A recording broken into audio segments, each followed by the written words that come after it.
Today on the Stay at Home Chef, I'm showing you how to make classic pasta fagioli. This is a simple but hearty soup that's full of beans, sausage, and you have that little pasta. You also have veggies. It's a complete meal and it's absolutely delicious. For prep, you'll need to mince 1 yellow onion.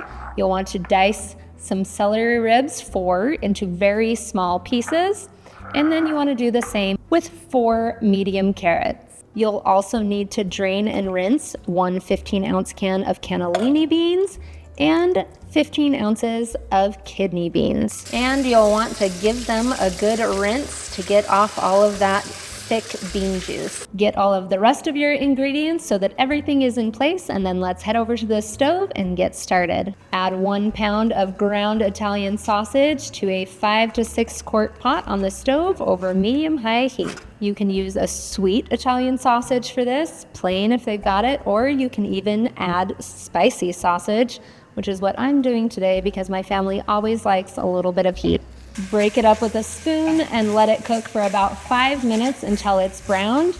And if there's any excess grease, you'll want to drain it off. Listen, it all depends on what kind of sausage you use, but you don't want this to be too greasy of a soup. So be sure to drain that off. Then we'll add in the onion, celery, and carrot. And we're going to cook these with the sausage for a good 7 to 10 minutes. To get those to soften up. Then add in 5 teaspoons of minced garlic, and I always like to use freshly minced, and especially my awesome garlic press. Give it a stir and let this toast for about 1 to 2 minutes. Don't worry, your hands-on time is almost done.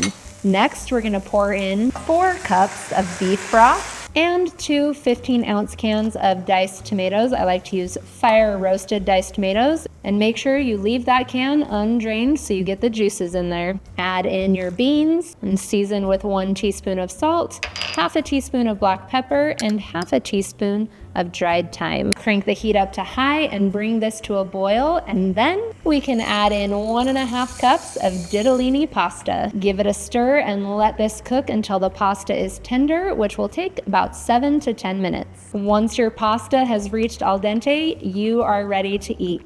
I like to serve this up hot, of course, and garnish with a little bit of freshly grated Parmesan cheese and a little bit of basil, but of course garnishes are optional, but they do add just a little pop of flavor. This is cool enough for me to give it a try. It's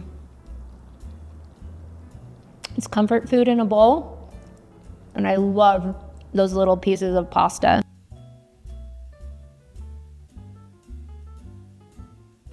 Thanks for watching. You can find the full written recipe in the video description. Be sure to subscribe, like, and follow, and check out the rest of my videos where you can find hundreds of restaurant quality recipes you can easily make at home.